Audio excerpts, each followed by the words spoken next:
You remember the first time a Commando Droid wrecked you on Grandmaster difficulty? Yeah, this video is about that feeling. See, Star Wars has been lying to us for decades. Since May 19th, 1999, when the Phantom Menace hit theaters, the franchise has sold us this story about droids. Spindly, incompetent. Roger, target practice for anyone with a lightsaber or a pulse. Chiang and the Lucasfilm art department designed the B-1 battle droid to look unthreatening on purpose. George Lucas wrote their dialogue with comic timing. They were jokes. They were always supposed to be jokes. Watch any scene from the prequel trilogy. Really watch it. Count how long a B-1 battle droid survives when a named character engages it. 3 seconds? 2? The answer is almost always not long enough to matter. These aren't soldiers. They're props. Moving set decoration that exists to demonstrate how cool Jedi are. Attack of the Clones dropped on May 16, 2002, and doubled down hard. The Battle of Geonosis showed thousands of B-1s and B-2s super battle droids getting absolutely annihilated by clone troopers who'd been alive for maybe a decade. Mace Windu cut through droid formations like they were inconveniences. Not threats. Inconveniences. The man didn't even break a sweat. Even droidekas, shielded, heavily armed, genuinely dangerous on paper, mostly showed up so Jedi could demonstrate tactical wisdom by retreating. Master, destroyers! Became the cue for our heroes to find another route, preserving their dignity rather than establishing the droids as actual killers. The Clone Wars microseries, directed by Genndy Tartakovsky and airing on Cartoon Network from November 2003 through March 2005, amplified this to absurd extremes. 25 episodes across 2 volumes of battle droids existing purely to be destroyed stylishly. General Grievous could slaughter Jedi, while B-1s provided comic relief in the background, bumping into each other and delivering deadpan one-liners. When Dave Filoni's longer-form Clone Wars series premiered on October 3, 2008, the characterization persisted across 7 seasons. Droids existed to be destroyed. Their destruction proved clone and Jedi competence. The message burned into our brains. Droids were numerous but weak, dangerous only through overwhelming numbers, always ultimately defeatable by any hero worth the title. And if you only watched the movies and shows, you believed it. Why wouldn't you? Every piece of Star Wars media reinforced the same lesson. Droids die. Heroes win. Roll credits. But here's the thing. Your controller knows a different truth. On March 1st, 2005, in North America, February 17th in Europe, LucasArts released Star Wars Republic Commando for Xbox and PC. The game would eventually receive a Nintendo Switch and PlayStation 4 port from Aspyr Media on April 6, 2021, introducing it to a new generation. But the original release represents the moment everything changed for anyone paying attention. Republic Commando was developed internally at LucasArts. Tim Longo served as creative director. Brett Douville handled lead design. And these two made a decision that would traumatize a generation of Star Wars fans. They designed their enemies with genuine respect. Where other Star Wars games of the era, including the popular Battlefront, also released by LucasArts on September 21, 2004, treated droids as satisfying targets for power fantasy fulfillment, Republic Commando treated them as legitimate military opponents, not jokes, not cannon fodder, enemies that could kill you dead if you approached them with the casual confidence the movies had taught you. The B-2 Super Battle Droid became the first great lie exposed. In-game, B-2 units featured health pools roughly 3 to 4 times that of standard B-1 droids. They absorbed sustained fire from your DC-17M blaster rifle like it was a mild inconvenience. Magazine after magazine of ammunition disappeared into their chassis while they kept advancing, kept firing, kept being very much not dead. And their wrist rockets? Those weren't visual flair anymore. In the movies, wrist rockets provided background pyrotechnics during chaotic battle scenes. In Republic Commando, hearing your squad mate shout a warning about incoming rockets meant someone was about to die if you didn't react immediately. A Steam community forum post from April 2022 describes the experience with painful clarity. One player noted extreme difficulty with the Geonosis section, despite being a veteran of FPS games on hard settings. They reported getting destroyed repeatedly. Not struggling, not finding it challenging. Destroyed. And they weren't alone. Not even close. The Geonosis factory level, specifically that encounter requiring you to destroy 2 B2 units in a confined manufacturing space, became infamous across the community. A skill gate, a friendship ender. The moment where Republic Commando looked you dead in the eyes and asked, "Did you actually think this would be easy? Did you think those movies told you the truth?" Temuera Morrison, who portrayed Jango Fett in Attack of the Clones and provided the genetic template for all clone troopers in-universe, voiced your entire squad. He recorded hundreds of lines of tactical callouts, ambient dialogue, and combat reactions. And one of them, 4 words, became the game's entire legacy in meme form. "Watch those wrist rockets!" That line. That specific line, delivered with genuine urgency in Morrison's distinctive New Zealand accent. It captures everything about the lore versus gameplay disconnect in a single shouted warning. In the films, wrist rockets were background details, visual noise in chaotic battle scenes. In Republic Commando, hearing Morrison shout that warning triggered an immediate adrenaline response in any experienced player. Someone on your squad was about to catch an explosive to the face if you didn't act immediately. The stakes were real. The droids were real threats. Everything the movies told you was wrong. The game's healing system intensified every encounter, in the best possible way. Unlike contemporary shooters featuring regenerating health or abundant medical supplies scattered throughout levels, Republic Commando restricted healing to Bacta dispensers mounted at fixed locations. You couldn't just duck behind cover and wait for your shields to recharge. You couldn't loot medkits off fallen enemies. Your squad's collective health became a resource to manage across entire missions, not moment to moment. This design choice, implemented deliberately by Duville's team, transformed every B2 encounter from a skippable firefight into a genuine strategic decision point. Was the engagement worth the resources it would cost? Could you afford to lose a squad member here when you knew worse was coming? Sometimes the answer was a clear no. And sometimes you pushed through anyway because you were stubborn or overconfident or just wanted to prove something. You always paid for it. Strategy guides from 2005, actual printed strategy guides, because that's how we learned things before YouTube walkthroughs dominated, specifically warned players about the scavenger droid sections on the RAS prosecutor level. These tiny maintenance droids, background props in literally any other Star Wars media.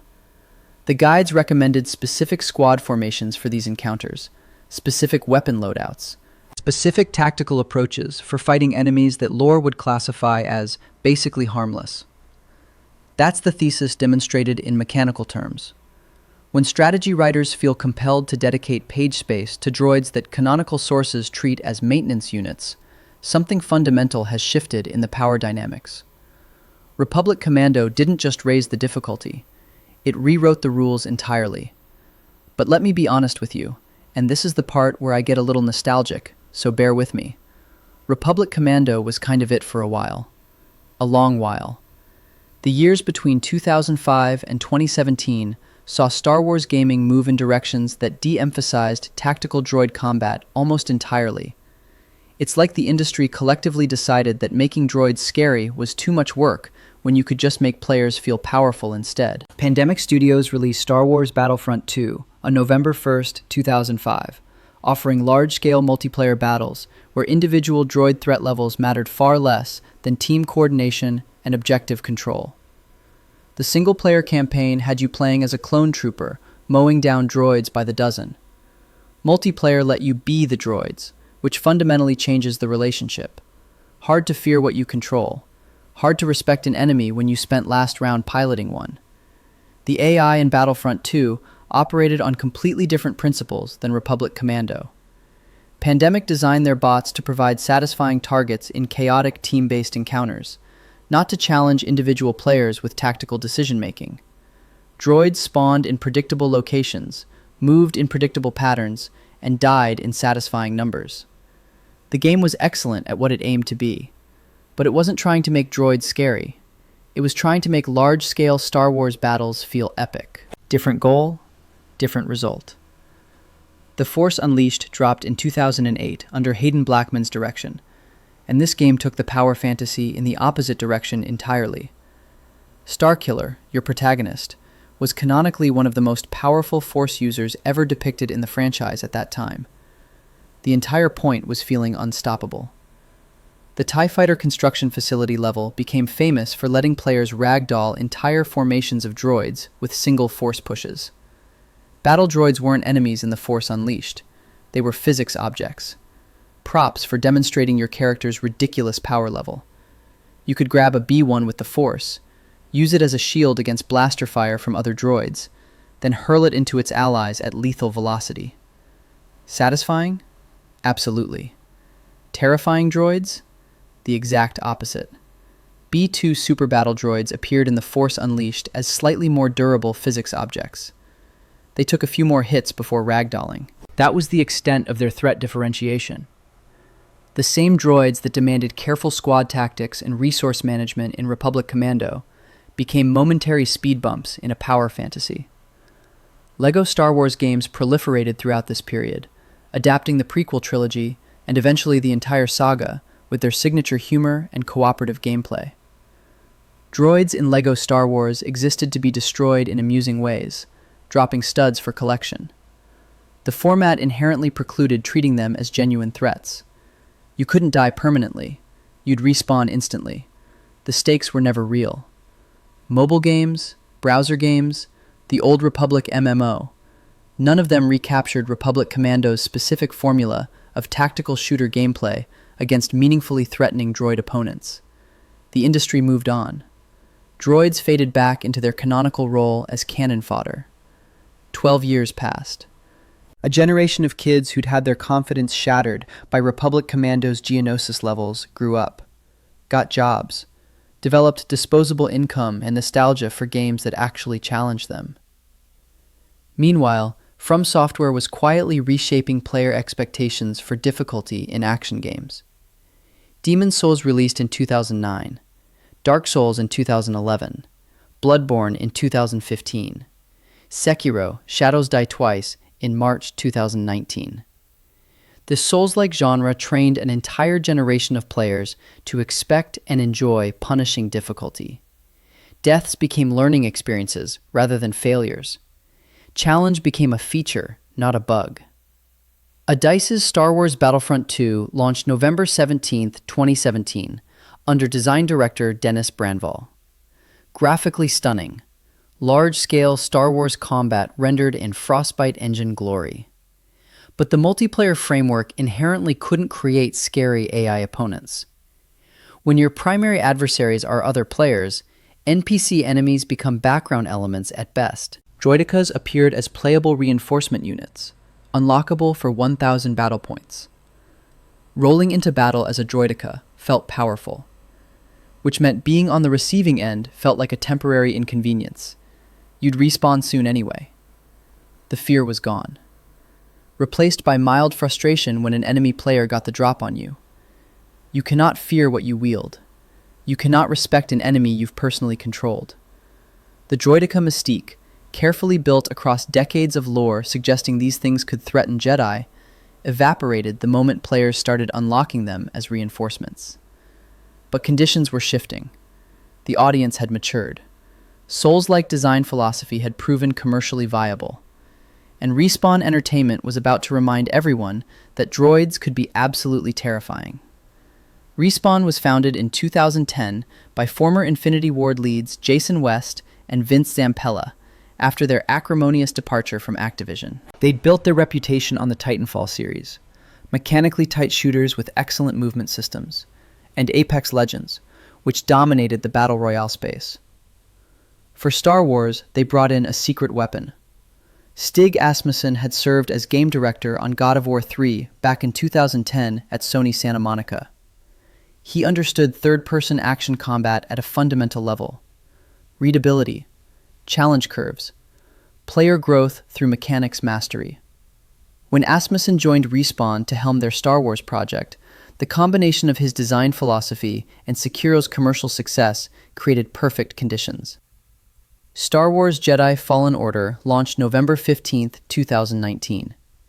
Cameron Monaghan, you know him from Shameless, from Gotham, voiced and motion captured Cal Kestis, a Jedi Padawan surviving in the aftermath of Order 66. The combat system drew clear influence from Sekiro, emphasizing parrying, stamina management, and enemy-specific strategies. On the highest difficulty setting, Jedi Grandmaster, even standard Imperial troops posed genuine threats. Every enemy demanded respect. Every encounter could kill you if you got sloppy. Battle droids appeared throughout Fallen Order in specific contexts. Flashback sequences to Cal's training. Encounters on the nightmarish planet Dathomir. These appearances established the framework, droids as legitimate combat challenges rather than target practice, that Jedi Survivor would dramatically expand. April 28, 2023. Stig Asmussen directing again. Star Wars Jedi Survivor launched as the sequel everyone wanted. The game added new lightsaber stances, 5 total, each with distinct movesets and rhythms. Expanded force abilities gave Cal more options for approaching combat encounters. And the enemy roster increased significantly, including multiple droid variants designed specifically to break veteran players who thought they'd mastered Fallen Order's systems. The BX series Commando Droid became the new nightmare. And this is where we need to talk about what makes these specific enemies so absolutely brutal. Wikipedia describes the BX series as featuring more human-like proportions than the other battle droids. That's the lore description. The gameplay reality is far more painful. In Clone Wars, Commando droids served as elite units. Dangerous, yes. Capable of infiltration, disguise, even wearing clone trooper armor to impersonate Republic forces, but ultimately defeatable by our heroes through skill and teamwork. Rex and the 500 first took them down with coordinated fire. Individual Jedi handled them without excessive difficulty. They were a step up from standard B1s, nothing more. Jedi Survivor's Commando droids operate on an entirely different threat level. These enemies can dodge, not just absorb damage and keep coming like Republic Commando's statistical tanks. Actively avoid your attacks. Your lightsaber swing comes in, and they sidestep it. Horizontal slash, they duck. Overhead strike, they block with their vibraswords and immediately transition into a counterattack that punishes your aggression.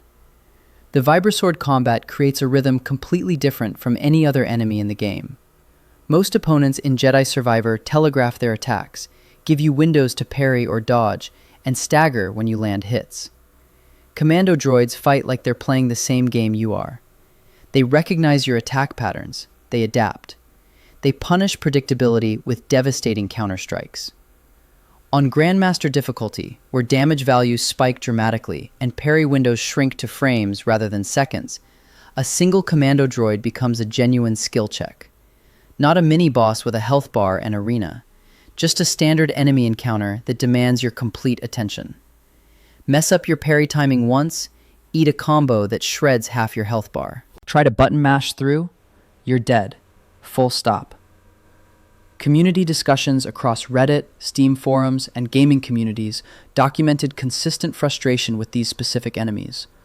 One descriptor emerged organically, appearing again and again in unrelated threads. Insanely hard to defeat. Not unfair, not poorly designed, not broken or in need of patching, just more difficult than 2 decades of Star Wars media had prepared anyone to expect from a droid. The Commando droid implementation in Jedi Survivor represents everything the prequel trilogy told us was false. These aren't disposable troops. These aren't cannon fodder. These are enemies that force you to reconsider your entire approach to lightsaber combat. You cannot brute force them. You cannot outtrade them. You have to actually learn their patterns, respect their capabilities, and earn your victories through skill. Which brings us to the B2 Super Battle Droid in Jedi Survivor, a different flavor of pain entirely. Where Commando droids challenge you with precision and technical combat, B2s create pressure through raw statistical presence. These units function as heavy enemies whose bulk absorbs punishment while their attacks, yes, including those iconic wrist rockets, punish anyone who attempts to trade damage directly. You can't burst them down quickly. Their health pools demand sustained engagement. You can't easily stagger them. Their poise values shrug off light attacks and even some heavy strikes. You can't just button mash through. Their wrist rockets deal massive damage and track your position with uncomfortable accuracy. The community response to B2 encounters in Jedi Survivor distilled the shared experience to its purest form. Some players responded with nothing more than a skull emoji. No text, no explanation, no further commentary required. That single emoji communicates everything. This thing killed me, and everyone reading this understands exactly what that means. It's perfect shorthand for the gap between expectation and experience. The movies told us B2s were slightly tougher cannon fodder. The game showed us we were wrong. Alright, tier list time. You knew this was coming. Let's make it official. S tier belongs to droids whose gameplay difficulty dramatically exceeds their lore positioning. These are the enemies that made you question everything Star Wars told you about the Separatist army. The ones that made you feel like you'd been lied to for years, because you had been. The BX series Commando Droid in Jedi Survivor on Grandmaster difficulty claims the top spot. The evidence is overwhelming. Frequent mentions in community engagement discussions, dedicated Reddit threads focused purely on defeat strategies, the phrase, insanely hard to defeat, emerging organically as the default descriptor. These things dodge your lightsaber. They counter your aggression. They force you to completely adjust how you've been playing the entire game. In Clone Wars, Commando Droids were elite but manageable threats. In Jedi Survivor, they're skill checks that expose every bad habit you've developed. The B2 Super Battle Droid in Republic Commando earns S-tier placement through 2 decades of persistent community memory. The "watch those wrist rockets" meme didn't survive since 2005 by accident. Forum discussions of specific encounters, that Geonosis factory, those confined corridors, that moment when your whole squad goes down, document strategic adaptation forced by enemies the movies treated as background extras. 20 years later, people remember exactly where they died, exactly which B2 got them. That's the mark of a genuinely impactful enemy design. A tier contains units that meet difficulty expectations without exceeding them. Hard, but appropriately hard. Dangerous, but you expected them to be dangerous. Droidekas belong here. Implemented faithfully across multiple games, they provide the challenge their lore suggests. The Phantom Menace showed Obi-Wan and Qui-Gon Jinn retreating from these things. They've always been positioned as serious threats. In Republic Commando, droideka energy shields necessitated squad coordination and specific weapon loadouts. You couldn't just pour blaster fire into them. In the Battlefront games, their rolling mobility and twin blaster cannons made them formidable presence on any battlefield. When games make droidekas dangerous, they're confirming expectations, not subverting them. That's the key distinction for A tier. Magna Guards in the Jedi games demand precise parry timing and sustained engagement. General Grievous's personal bodyguards wield electrostaffs that punish aggressive play with shocking effectiveness. In lore, these things fought Jedi to standstills. In gameplay, they deliver on that promise. Elite enemies functioning as elite enemies. A tier confirmed. B tier houses the unexpectedly competent. The droids that made you pause mid-combat and think, wait, this is actually annoying. Not nightmares, just more capable than their lore positioning suggests. Scavenger droids in Republic Commando earn this placement. Strategy guides from 2005 documented them as surprisingly dangerous in confined spaces. Players on Steam forums described them as, unexpectedly, the toughest enemies in certain sections. Tiny maintenance units that lore treats as completely irrelevant, suddenly demanding tactical consideration and squad positioning. B1 battle droids in swarm configurations, 5 or more simultaneously with overlapping fields of fire, graduate from cannon fodder to genuine resource drain. In most contexts, yeah, they're target practice. But on Jedi Grandmaster difficulty, when your stamina is depleted, and 5 of them open fire at once while you're trying to engage a heavier enemy, suddenly you understand why the Grand Army of the Republic needed millions of clone troopers. Suddenly, the numbers matter. Dwarf spider droids from Republic Commando's Kashyyyk levels deserve mention. Their mobility patterns created challenges that standard tactics failed to address. They didn't stand still and absorb fire like B2s. They moved erratically, created distance, forced you to chase and expose yourself. Any droid that made you think, this shouldn't be hard, and then killed you anyway, earns B-tier consideration. That moment of violated expectations is the whole thesis in miniature. C-tier and below contains droids that function exactly as their lore intended. Standard B1 battle droids in most contexts. Tactical droids that command rather than fight. Specialty units without meaningful combat implementations. These droids are forgettable precisely because they match player expectations. You expect them to die quickly. They die quickly. No surprise. No story to tell afterward. Though, let's be honest, even C-tier droids have their moments when you're one hit from death. Nothing is truly harmless when your health bar is a sliver of red. So why does this gap exist at all? Why do games consistently make droids more threatening than their canonical positioning suggests? The design philosophy explains everything. Tim Longo and Brett Duville, building Republic Commando in 2003 and 2004, faced a specific problem that had no easy solution: creating a squad-based tactical shooter in a universe where the player character's enemies had been consistently portrayed as jokes. If droids died as easily as they did in Attack of the Clones, what was the point of squad commands? Why order your team to take cover when enemies evaporate on contact? Why manage resources when victories come free? Their solution, dramatically increasing droid durability, programming aggressive AI behaviors, severely limiting player healing resources, created the friction necessary for tactical gameplay to matter. The difficulty wasn't a bug. It was the core feature that made the squad mechanics relevant. Without threatening droids, Republic Commando would have been a corridor shooter with unnecessary micromanagement. The B2s and droidekas, and even those little scavenger droids, made the tactics meaningful. Stig Asmussen and his combat team at Respawn, working on Jedi Survivor 15 years later, operated under different constraints entirely. The Souls-like genre had proven commercially successful. From Software had demonstrated that audiences would pay premium prices for games that challenged them, that taught through failure, that made victory feel earned. The Respawn audience expected challenging combat that rewarded skill development. The Commando Droid moveset, dodge-capable, counter-ready, rhythm-breaking, exists specifically to teach players that button mashing fails against enemies requiring deliberate engagement. These droids don't just damage you, they teach you. They punish bad habits and reward adaptation. The difficulty serves a pedagogical function that the movies never needed to consider. Different eras, different studios, different design philosophies. Same outcome. Droids that significantly exceed their canonical threat level. Republic Commando achieved it through statistical inflation. More health, more damage, less healing available to players. Brute force difficulty. Jedi Survivor achieved it through mechanical complexity.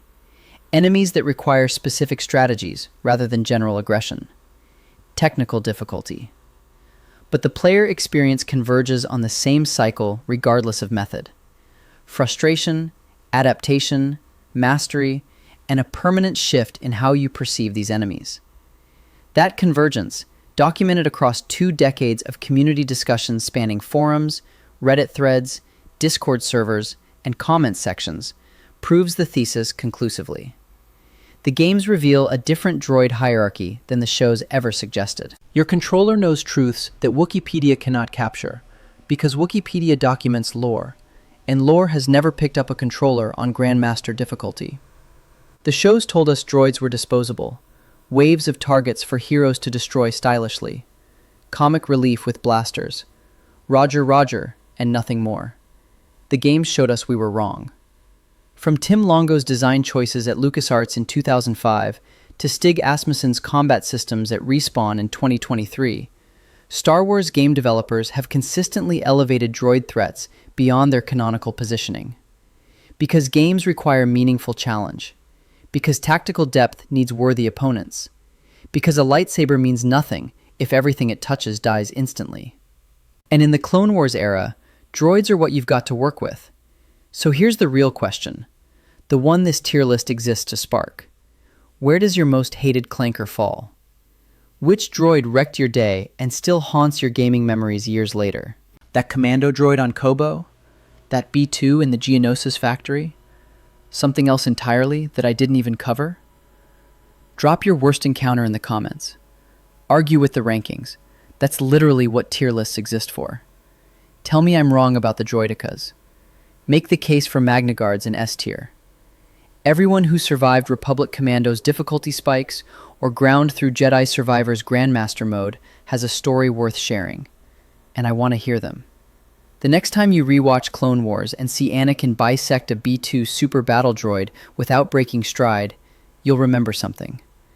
Maybe that factory level. Maybe Tamura Morrison's voice shouting about wrist rockets while your squad's health bars drain. Maybe that Commando Droid who dodged 3 consecutive strikes and then killed you while you were still processing what happened. The movies showed us one truth. The games showed us another. And your controller doesn't lie. Watch those wrist rockets. Subscribe for more deep dives like this. The algorithm loves it when you do that. And honestly, so do I.